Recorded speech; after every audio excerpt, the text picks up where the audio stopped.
Bienvenidos al programa Hablando de Oralidad en su tercera temporada.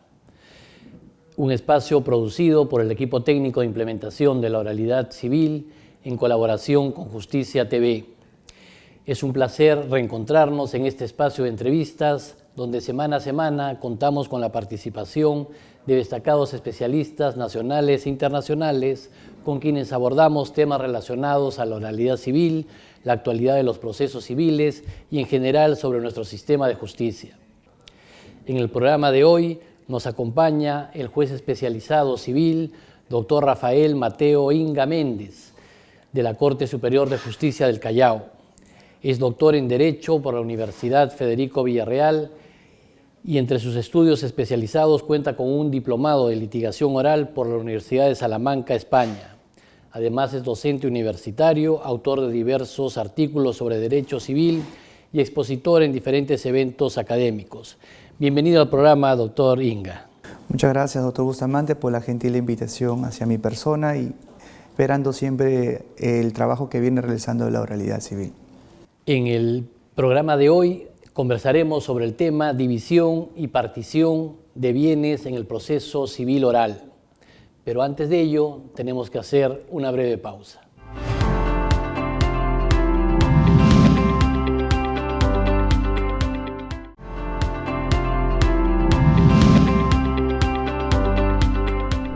Doctor Inga, para comenzar, ¿podría indicarnos para las personas que nos escuchan en qué consiste el proceso de división y partición de bienes? Claro, doctor. El proceso de división y partición podemos entenderlo como aquel proceso que tiene por finalidad dividir, repartir un porcentaje o una porción entre los copropietarios. Esto es, existe un bien que figura como dueños 3 personas y no se ponen de acuerdo ellos en cómo va a ser el repartir la porción que le corresponde a cada uno de ellos. Entonces recurren en este caso al Poder Judicial al no haber un consenso para que el juez a través de una resolución pueda decidir el porcentaje o la parte que le corresponde a cada uno de ellos. Por lo general esto sucede en las herencias, ¿no? En las sucesiones, cuando fallece una persona y deja los bienes a sus herederos, ¿no? Eso es correcto, doctor, ¿no? En la práctica que he podido yo apreciar, generalmente se da en 2 supuestos. Uno en tema de copropiedad, cuando compran las personas originalmente un bien como copropietarios, ya sea más de 2, y en temas de herencia, ¿no? Cuando los herederos no se ponen de acuerdo, ¿no?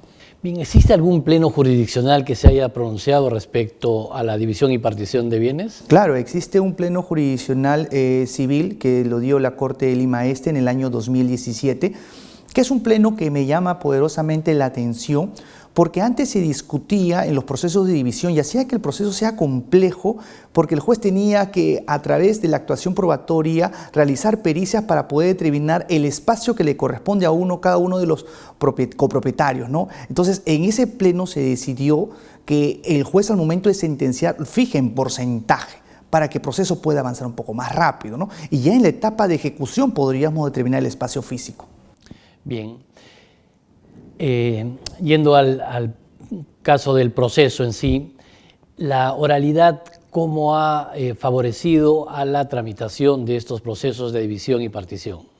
Definitivamente la oralidad en estos tipos de procesos ha facilitado bastante, ¿no? ¿Por qué? Porque permite que el juez en la audiencia preliminar, siempre y cuando asistan las 2 partes, el juez pueda oralizar la sentencia, ¿no? Y el proceso acabaría mucho más rápido, ¿no? Asimismo, brinda al juez un mayor contacto con las partes, ya que en los alegatos de apertura, cuando los abogados participan, además de ellos de fundamentar lo que ellos han señalado en su demanda o en su escrito de contestación, complementan información y eso al juez le enriquece al momento de poder tomar una decisión. Por eso, en la práctica, en estos procesos de división y partición, el juez oraliza la sentencia en la audiencia preliminar. Claro, siempre y cuando no haya una prueba que actuar, ¿no? Bien. Y respecto a la conciliación, tratándose que en muchos de estos casos son entre familiares, entre hermanos, ¿hay un buen porcentaje de conciliación? ¿Los litigantes, los abogados están proclives a poder conciliar en este tipo de procesos? Claro, doctor. Hay un tema positivo y otro negativo, para serle sincero. El tema negativo, en lo que yo he podido apreciar en mi experiencia, es que a veces el abogado que litiga tiene ese perfil del conflictivo, ¿no? Que a veces vamos a una audiencia y les propongo una fórmula conciliatoria a las partes Y a veces el que me responde es el abogado. Me dice, no, doctor, no hay conciliación, sigamos con el proceso, ¿no? Y a veces yo tengo que poner una pausa al abogado porque la conciliación es de las partes. Y a veces los abogados no desean conciliar, ¿no? Así es, poderosamente a veces llamo la atención a los abogados para que no intervengan, ¿no? Y que las partes puedan escuchar la propuesta y llegar a una solución pacífica, ¿no? Y otro punto que llamo negativo, porque es una forma de persuadir a las partes, y lo permite el reglamento de la oralidad, y sí me ha funcionado en forma particular, es que a las partes les digo cómo estos procesos se vienen resolviendo a nivel de la Corte Suprema o cómo viene aplicando el criterio de esta judicatura. Es decir, este caso en forma similar ya se ha resuelto de este tipo. Entonces las partes ya más o menos saben, bueno, el caso se viene resolviendo de esta forma, entonces es recomendable mejor conciliar, porque me ahorraría tiempo, me ahorraría más gastos en el futuro. Entonces las partes de una u otra forma pueden conciliar ahí. Claro, es importante incidir en la conciliación en estos casos, ¿no? Y como usted bien lo dice, la conciliación es de las partes, no de los abogados, ¿no? Entonces son las partes las que deben expresar sus pretensiones, sus intereses, y el juez tratar de acercarlos para solucionar este problema lo más pronto posible, ¿no? Definitivamente comparto con lo que usted dice, doctor, ¿no? Eso sería recomendable, ¿no? Que los abogados tengan esa voluntad también conciliadora, ¿no? Porque al final el beneficio siempre de las partes, pues, ¿no? Bien. Tenemos que hacer una nueva pausa y regresamos.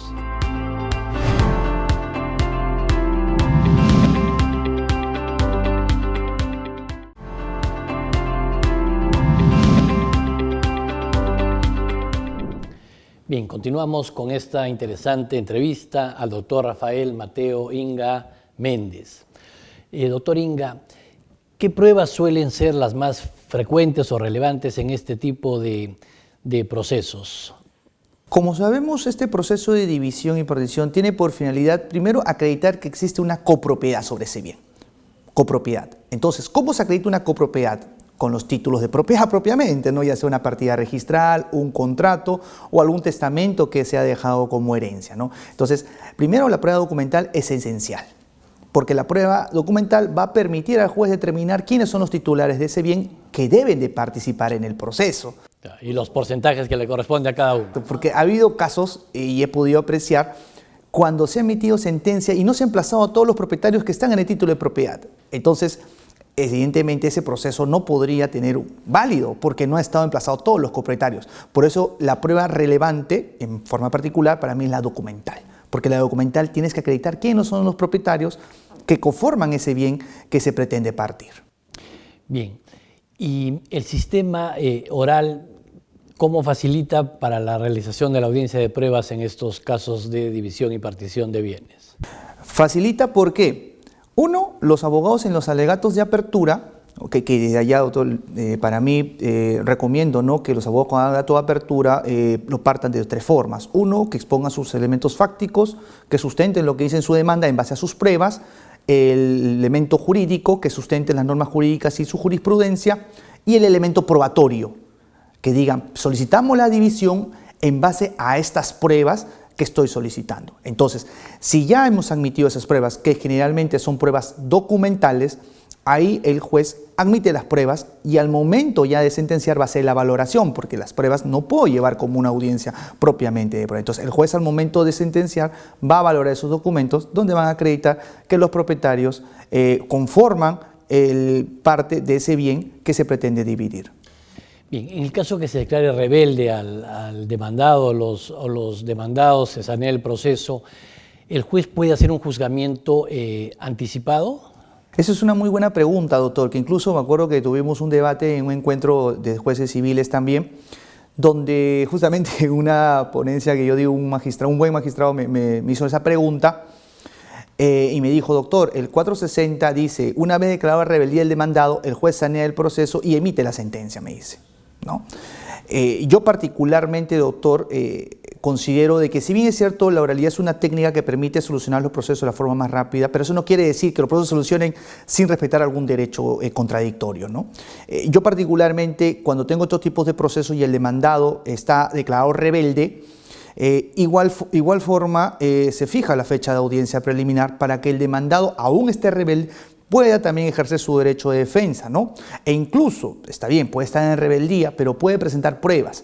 Y sabemos que el 10º pleno casatorio civil también nos permite que aun cuando haya presentado pruebas extemporáneas, ¿okay?, o haya sido declarado rebelde, también esas pruebas, si resultan ser relevantes para el proceso, la podemos incorporar como prueba de oficio. Entonces, en forma particular, doctor, y teniendo en cuenta también la oralidad, sí fijo fecha de audiencia preliminar para garantizar el derecho de defensa.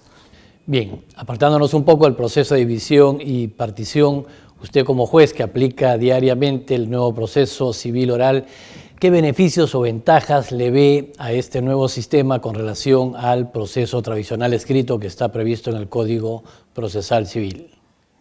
Bueno, en el proceso tradicional que teníamos, doctor, no había un contacto, digamos, exhaustivo, ¿no?, que el juez tenía con las partes, ¿no? Prácticamente la comunicación que el juez tenía con la parte era por escrito.